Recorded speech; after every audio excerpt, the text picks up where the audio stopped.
Halo adik-adik, perkenalkan ya, nama kakak Gisel. Pada hari ini kakak mau bercerita sesuatu. Judul dari ceritanya adalah Perumpamaan Seorang Penabur. Cerita ini diambil dari kitab Matius bab 13 ayat 1 sampai 23. Penasaran kan gimana ceritanya? Yuk simak cerita kakak sama-sama. Pada suatu hari, ada seorang penabur yang ingin menaburkan benihnya di 4 tanah. Ini ya, tanah pertama itu tanah di pinggir jalan, lalu tanah kedua itu di tanah yang kering dan berbatu, tanah ketiga di antara semak berduri, dan tanah yang keempat di tanah yang subur. Kira-kira mana ya benih yang bisa tumbuh dengan subur? Tanah pertama, kedua, ketiga, atau keempat? Mau tahu kan jawabannya? Ayo lanjut. Tanah pertama, benih jatuh di pinggir jalan. Nah, pada saat si penabur ini ingin menaburkan benih-benihnya ke tanah, ada angin kencang. Angin itu meniup benih-benih tersebut sehingga bukan jatuh di tanah, tapi jatuh di pinggir jalan. Nih, kelihatan ya. Nah, pada saat itu juga para burung-burung datang. Mereka pun ke pinggir jalan dan mereka memakan benih-benih tersebut. Jadi, benih yang tumbuh subur bukan di tanah yang pertama. Tetot. Lalu yang kedua, benih jatuh di tanah yang kering dan berbatu. Nah, nih sudah kelihatan kan tanahnya? Sudah banyak batunya, juga sudah kering. Nah, si penabur pun melanjutkan menaburkan benih-benihnya. Si penabur menaburkan benih-benihnya ke tanah dan beberapa benih tersebut jatuh ke tanah yang berbatu dan kering. Apa yang terjadi? Benih-benih tersebut mulai tumbuh. Tetapi, nih, karena sinar matahari yang sangat terang, benih-benih tersebut pun layu dan mati. Lalu, yang ketiga, benih jatuh di antara semak berduri.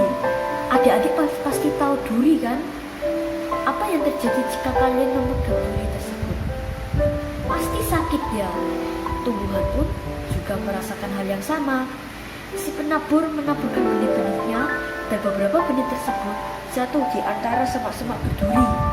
Benih-benihnya tumbuh, tapi karena semak berduri itu juga bertumbuh dan semakin besar, benih-benih tersebut terhimpit dan akhirnya mereka pun mati.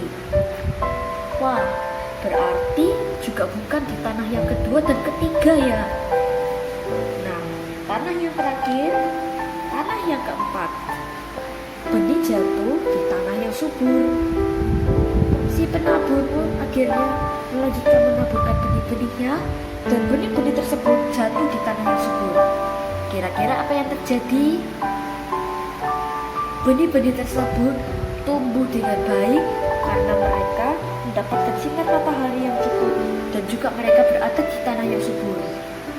Wah, berarti benih yang tumbuh subur ada di tanah yang keempat. Yeay! Dari cerita si penabur tadi, ada hikmah yang bisa kita ambil. Tanah pertama, benih jatuh di pinggir jalan. Itu artinya adalah mereka yang mendengarkan firman Tuhan, tetapi mereka tidak mengerti apa artinya, dan jadi akhirnya dosa pun mudah untuk menangkap mereka. Tanah kedua adalah benih jatuh di tanah yang kering dan berbatu. Artinya mereka yang mendengarkan firman Tuhan, tetapi firman Tuhan itu tidak berakar di dalam hatinya. Lalu yang ketiga, benih jatuh di antara semak berduri. Artinya mereka yang mendengarkan firman Tuhan, tetapi karena godaan dari dunia, mereka pun jadi melupakan firman Tuhan tersebut. Nah, seperti sekarang ya adik-adik, sekarang karena COVID tidak bisa ke gereja. Jadi kita jangan sampai kehilangan firman Tuhan karena godaan. Lalu yang terakhir, tanah keempat, benih jatuh di tanah yang subur. Artinya mereka itu mendengar dan melaksanakan firman Tuhan, dan firman Tuhan itu berakar di dalam hati mereka. Terima kasih ya telah mendengarkan cerita kakak. Dadah.